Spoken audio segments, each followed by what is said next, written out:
Maktar Diop, vous êtes le vice-président de la Banque mondiale en charge des infrastructures. Comment avez-vous vécu ce choc de la pandémie? Le choc de la pandémie, bien sûr, a mis en exergue beaucoup de choses. C'est qu'il a exacerbé les inégalités qui existaient. Les inégalités, les pays les plus pauvres sont plus affectés que les pays les plus riches parce qu'ils ont moins de ressorts, ils ont moins d'éléments pour le stimulus de leur économie pour répondre à cette récession. N'oublions pas qu'en Afrique, par exemple, c'est la première récession depuis 25 ans. On n'a jamais eu de récession sur les 25 dernières années en Afrique. Donc, c'est un choc énorme et les capacités de réponse du secteur productif sont plus limitées. Donc, les pays les plus pauvres font face à de grosses contraintes. Ça met en exergue aussi la situation du système sanitaire dans la plupart des pays les moins développés. Et ça met aussi en exergue le besoin d'avoir des systèmes de protection sociale qui soient bien en place. Parce qu'aujourd'hui, ce sont tous ces éléments qui permettent justement de faire face à la crise dans l'immédiat, de pouvoir avoir des réponses au niveau des programmes de protection sociale, avoir des réponses sanitaires assez rapides et de penser à ce qu'on appelle le jour après. Et déjà au niveau de la Banque mondiale, après avoir fait une première phase de programmes qui ont touché 100 pays, on n'a pas célébré parce qu'on ne célèbre pas ce genre de choses, c'est tellement triste, mais on a pris note que les 100 premiers programmes qui ont été présentés en réponse au coronavirus et qui se sont penchés sur les aspects de santé. Maintenant, il s'agit de la relance économique et nous sommes en train de travailler à voir comment régler les problèmes qui ont été créés par une perturbation des chaînes de valeur, du commerce, la réduction des investissements directs étrangers, la réduction des recettes venant du tourisme, les transferts des migrants et toutes ces choses qui affectent maintenant beaucoup le pays. Je voudrais avoir votre avis. Comment caractérisez-vous la situation? C'est plus qu'une récession, ça a un trait, en tout cas, d'une crise multiforme et profonde. Oui, c'est une crise profonde parce qu'elle va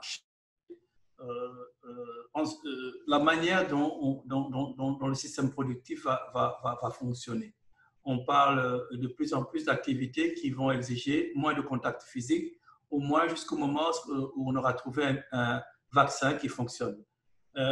Donc, ça veut dire quoi? Ça veut dire qu'il faudra que le digital soit utilisé de manière beaucoup plus importante dans les activités économiques, dans les échanges. Et comme vous le savez, nous avions discuté la fois dernière, vous étiez à Washington, nous en avons parlé, le fait qu'il y a un besoin énorme d'augmenter l'accès au broadband, au débit, l'accès à la 4G en Afrique. Et aujourd'hui, on se rend compte que c'est encore beaucoup plus urgent parce que sans ça, un certain nombre d'activités économiques ne sont plus possibles. Oui, mais justement, c'est-à-dire qu'avec cette fracture numérique, est-ce que l'Afrique ne risque pas d'être à la traîne? Si, nous avons vu des actions qui ont été prises par les États. Je crois qu'on constate d'abord qu'il y a 60% de la population qui n'a pas accès à la 4G. Ça, c'est la situation actuelle.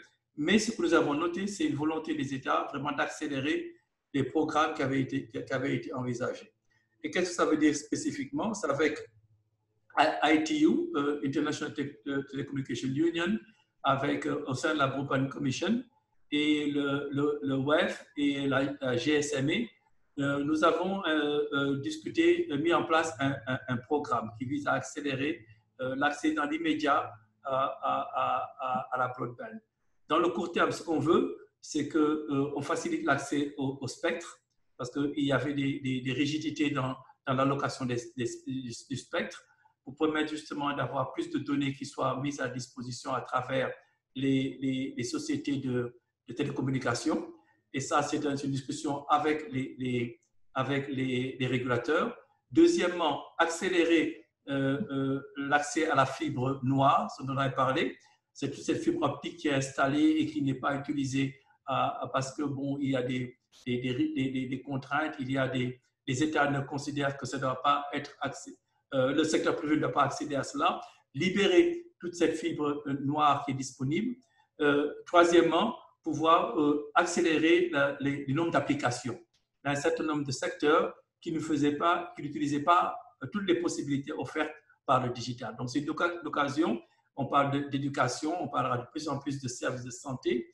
Et je veux simplement vous dire qu'une des choses auxquelles on pense avec nos collègues de la commission Broadband Commission au sein de la banque, c'est voir comment utiliser l'intelligence artificielle dans le diagnostic de santé. Par exemple, on sait qu'il y a des progrès énormes qui ont été faits. Comment socialiser ces progrès dans les pays les plus développés pour pouvoir justement faire face à cette pandémie? À cette situation exceptionnelle, mesure exceptionnelle, d'abord, quels sont les moyens d'accompagnement pour éviter que cette crise ne marque cette espèce d'arrêt de l'économie et accompagner les pays et les acteurs? Oui, la première, comme vous savez, la Banque mondiale va mettre à disposition des pays dans les 15 premiers mois 160 milliards de dollars en financement, qui seront des financements qui vont dans le secteur de la santé, de l'économie et de la protection sociale. Et il y a également un effort sera fait pour cette initiative qui a été lancée à travers le G20 par la Banque mondiale et le Fonds monétaire, qui vise à suspendre le paiement de la dette des pays bilatéraux pour créer plus d'espace fiscal pour les pays, pour qu'ils puissent utiliser ces ressources et procéder au financement des activités de santé, mais également à la relance économique. Donc, nous avons au point de vue financier deux importants piliers, un effort accru des institutions comme la Banque mondiale, mais nous ne sommes pas les seuls à le faire. Mais la Banque mondiale est certainement une des institutions leaders dans ce domaine. Et de l'autre côté, travailler avec les pays qui ont une dette bilatérale pour qu'ils, justement, fassent un effort pour que ces pays puissent créer plus de liquidités. Et je crois que cela va aider du point de vue financier les pays à faire face à différents chocs. Les chocs, je peux rapidement dire la nature de ces chocs. La nature de ces chocs, c'est que les pays ont moins de recettes fiscales parce que l'activité économique a baissé de manière significative. Donc, ils ont moins de recettes fiscales. Deuxièmement, ils ont plus de dépenses parce qu'il faut justement aider les populations à faire face à la situation difficile à laquelle ils font face. Donc, on a des déficits budgétaires qui sont de plus en plus importants et il faut les financer. Justement, la Banque mondiale et le FMI ont fait de la discipline budgétaire et financière un élément clé de la manière de diriger et de conseiller ces pays. Comment aujourd'hui, face à l'emballement de la dette, comment aujourd'hui, qui va payer et comment traiter ce sujet? C'est-à-dire qu'on va laisser filer la dette? Non, ce que les institutions comme la Banque proposent, c'est qu'on le fasse en utilisant un maximum les ressources concessionnelles. Par exemple, dans les 160 milliards qui vont être mis à la disposition des pays, il y a 50 milliards qui sont des ressources IDA qui sont fortement concessionnelles, ou ce sont des prêts, des dons, pardon, qui sont des dons ou des prêts concessionnels. Donc, une forte composante de dons et de ressources concessionnelles pour que justement ce n'est pas le poids sur les États soit beaucoup moins important. Secondo, quand on propose un différement de la dette, nous avons mis en place des instruments qui ont été des appuis budgétaires additionnels qui ont utilisé les programmes existants et qui ont augmenté les ressources mises à la disposition.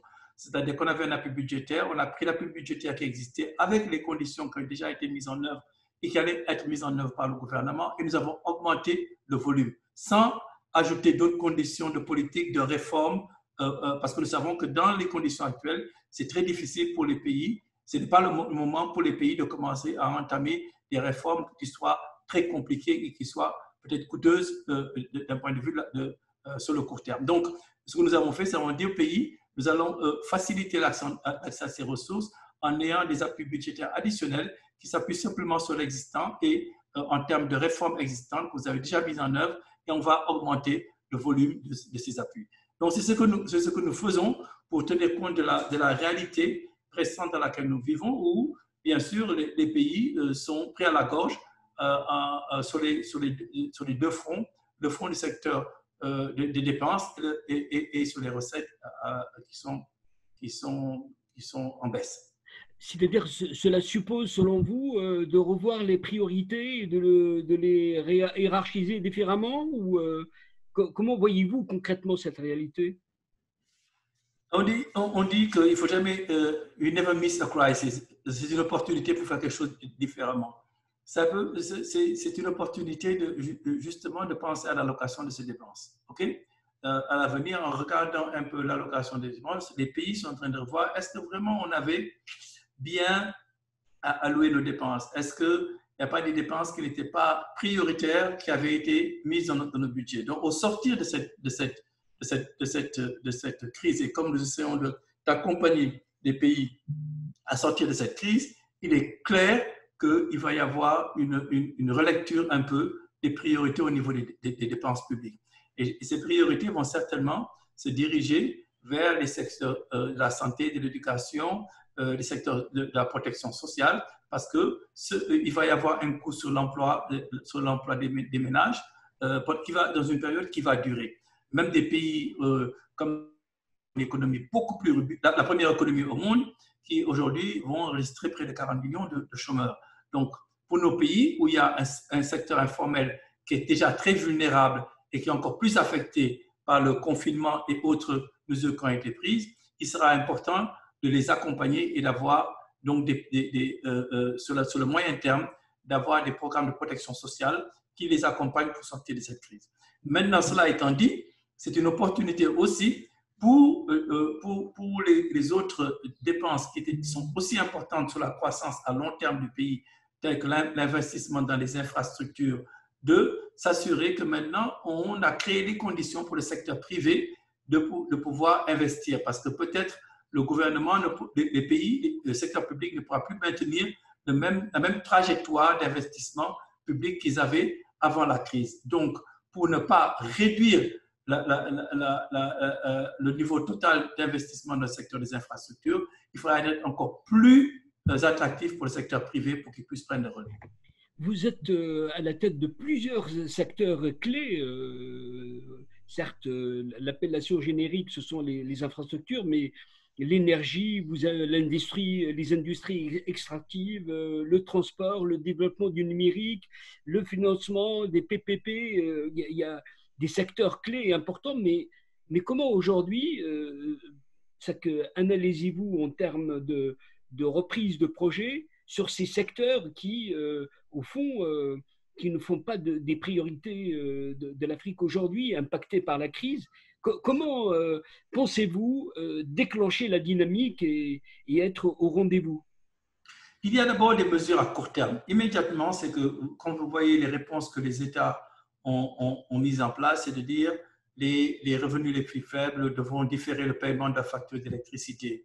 Nous allons annuler les factures d'électricité pour certains types de ménages parce que justement, les gens sont affectés de manière. Donc, la première chose à faire, c'est de s'assurer que dans l'appui financier qui est apporté aux États, qu'on compense les sociétés de distribution les sociétés de distribution d'électricité, qu'on compense pour le manque à gagner qu'ils vont avoir. Parce que si on ne le fait pas, cela peut avoir des effets, des effets de cascade. Parce que ces entreprises de distribution ont souvent des contrats de PPP avec des producteurs d'électricité. S'ils n'ont pas les recettes, ils ne peuvent pas les payer. S'ils ne peuvent pas les payer, ça crée des conflits juridiques et ça crée des situations qui, après, sont plus difficiles à résoudre. Donc, quand nous définissons les besoins de financement des pays, nous demandons aussi de bien calibrer et de bien calculer les manques à gagner que les entreprises de distribution d'électricité, auxquelles les entreprises de distribution vont faire face, parce que ce sera essentiel pour maintenir la soutenabilité financière de ce secteur et continuer à donner de l'électricité aux populations et continuer à augmenter les programmes d'accès. pendant que nous faisons cela, nous protégeons également les programmes d'investissement dans les secteurs les plus importants, tels que l'accès à l'électricité. Nous n'avons pas réduit nos financements dans ce domaine. Ce sont des éléments essentiels de la reprise économique, parce que plus de gens auront accès à l'électricité, plus ils pourront se lancer dans des activités productives dans des contrées qui sont encore plus éloignées des capitales et ainsi pouvoir créer de la valeur ajoutée, non pas seulement dans les capitales, mais dans les parties les plus reculées du pays. Mais qu'est-ce qui explique sur ce secteur dans la dimension énergétique, les besoins de l'Afrique sont considérables. Comment expliquer la lenteur et puis cette difficulté d'électrifier un continent Je pense qu'il faut être je serais moins pessimiste que vous. Il y a d'énormes progrès qui ont été réalisés au cours de ces dernières années. Au cours de ces dernières années, si vous vous souvenez, quand nous parlions de ça en 2010-2012, on se parlait d'un énorme déficit de production. Aujourd'hui, la production est de moins en moins un problème. Il y a entre la production en hydro qui vient d'Éthiopie, entre le solaire qui a été développé de manière massive sur le continent, entre l'éolien qui a été développé, nous avons aujourd'hui de plus en plus de capacités installées. Il y a même des pays qui se trouvent maintenant avec une capacité excédentaire, qui ont signé trop de PPP parce qu'il y avait tellement de gens du secteur privé qui étaient intéressés que les gens ont signé Le problème auquel nous faisons face, c'est la distribution, c'est l'accès. On constate qu'on a fait d'énormes progrès là et il faut maintenant accélérer la distribution. Et là, je crois que nous avons, avec les développements technologiques que nous avons eus, notamment avec les batteries sur le solaire, on peut maintenant faire de plus en plus des mini-grids, donc faire des choses qui sont off-grid. Et ça, ce sera essentiel pour accélérer l'accès dans les parties secteur rural. Et ça, c'est cette partie importante du programme LEAP qu'on est en train de mettre en place, qui vise justement à accélérer l'accès. Nous souhaiterions que dans les 10 prochaines années, qu'il n'y ait pas un pays en Afrique qui ait moins de 50% d'accès à l'électricité. Aucun. Et qu'on puisse amener un certain nombre de pays, je pense aux pays comme le Ghana, comme le Kenya, comme le Sénégal, comme la Côte d'Ivoire, de pouvoir, eux, dans les prochaines années, passer à l'accès universel. Donc, il y a des progrès qui sont faits et je suis optimiste que ces progrès vont être maintenus. Est-ce que l'Afrique, quand on sait ses difficultés en termes de desserte aérienne, le transport aérien semble aujourd'hui totalement en crise, est-ce que vous avez de l'espoir pour que ce continent puisse être au cœur d'une communication intérieure pour que les Africains bougent, voyagent et faciliter leur vie surtout? C'est un déficit considérable pour l'Afrique. Oui, le transport aérien certainement est un casse-tête, pas seulement pour les pays africains, mais pour tous les pays. On voit que toutes les grandes compagnies aux États-Unis, en Europe, traversent des situations financières extrêmement difficiles. On voit même dans certains pays que certains pays ont racheté une partie du capital de ces sociétés, je ne dirais pas le terme nationalisé, mais ont repris une partie du capital parce que tous ces pays disent qu'eux, ils ne vont pas intervenir dans la gestion de la société. Ils veulent juste simplement apporter de la liquidité à ces sociétés. Donc, c'est clair qu'il y a un choc énorme dans un secteur qui était déjà très compétitif. C'est un secteur très compétitif et très capital intensif, comme on dit. Donc, aujourd'hui, les petites compagnies de transport aérien en Afrique vont devoir se restructurer. Est-ce que cela va aboutir à des fusions? Peut-être que ce sera ce qu'il faudra faire parce que justement, des petites compagnies dans des contextes comme ça qui ont une surface financière limitée, peut-être ne pourront pas faire face à ce choc et il n'est pas clair que les pays aient les ressources pour pouvoir justement les supporter. Donc, je crois qu'on va y avoir certainement une recomposition du paysage dans le monde du transport aérien. Cependant, dans tout ça, une compagnie comme Ethiopian Airlines se bat comme tout le monde et je crois que comme se bat comme les grosses compagnies en Europe, aux États-Unis. L'Afrique parie sur la zone de libre-échange et comment entrez-vous en résonance avec ce projet, avec vos moyens? Comment la concertation se fait et quelle est votre implication de ce point de vue? La zone de libre-échange, il faut que ça se traduise par des actions. Et ce que nous avons fait, c'est essayer de traduire la volonté politique des États par des actions concrètes. Dans 2 semaines, dans un mois, nous allons présenter au conseil d'administration de la banque le premier appui budgétaire régional que la banque ait préparé. Il vise à quoi? Il vise à créer un marché de l'énergie. Comme nous en avons parlé une fois, il y a de la production installée. La Banque mondiale a investi avec les pays beaucoup d'argent pour créer des lignes de transmission qui puissent connecter les pays entre eux. Mais malheureusement, on constate qu'il n'y a pas autant d'échanges qu'on le souhaiterait. Et quand on pose la question de savoir pourquoi, les États nous disent parce qu'on n'a pas confiance au contrat. On n'est pas sûr. Des fois, on exporte de l'électricité dans un pays voisin, il ne nous paie pas. Des fois, le pays voisin s'engage à nous vendre de l'électricité et à un moment, il ferme le robinet. Et pour nous, ce n'est pas soutenable. Donc, ce que nous avons fait, c'est que nous allons créer un mécanisme et il y a déjà 6 pays en Afrique de l'Ouest qui ont adhéré dans l'espace de la CEDEAO, qui ont adhéré à cette approche et on va mettre un fonds qui va permettre de garantir le paiement des factures.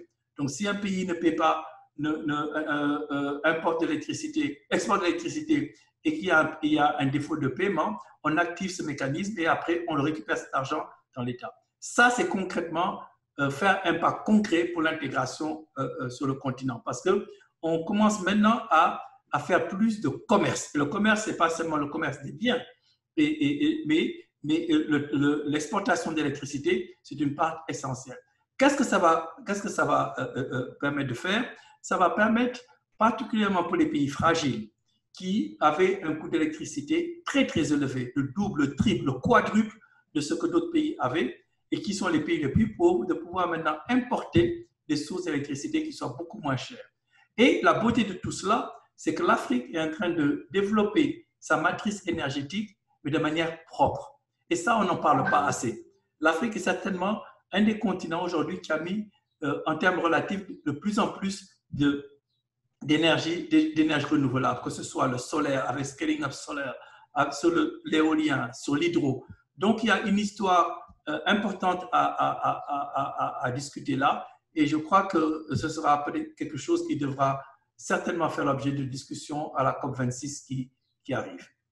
Pour terminer cet entretien, comment travaillez-vous avec les autres interlocuteurs? Comment la mutualisation se fait? Comment les synergies se créent? Très souvent, les gens ne savent pas comment ça se passe. On fait ce qu'on appelle soit du parallel financing, c'est-à-dire qu'on prend on a le même programme, on travaille sur un programme commun, un projet commun, et les institutions font en parallèle des financements. Il y a aussi le co-financing, où on utilise exactement les mêmes procédures, y compris les procédures environnementales que nous avons. Et ça, c'est un moyen important que nous avons. Le président de la Banque mondiale insiste beaucoup sur ce qu'on appelle la country platform. Il nous a demandé de développer, de pousser dans les pays une collaboration entre nous et tous les partenaires au développement. Comme ça, il y a une plateforme commune sur laquelle puissent s'appuyer les ministères des Finances et les ministères de l'économie pour pouvoir justement dérouler leur stratégie. Et je crois que ça va renforcer encore plus cette coopération déjà importante que nous avons avec toutes les institutions de développement qui travaillent dans les différentes régions du monde, dans toutes les différentes régions du monde. Donc la coopération est très forte. Bon, le Fonds monétaire, vous savez également qu'on appartient tous les deux aux institutions de Bretton Woods dont nous travaillons ensemble et nous avons des accords très clairs sur la manière dont nous collaborons. Merci, Maktar Diop. Je rappelle que vous êtes le vice-président de la Banque mondiale en charge des infrastructures. À très bientôt, j'espère. À très bientôt, Charles.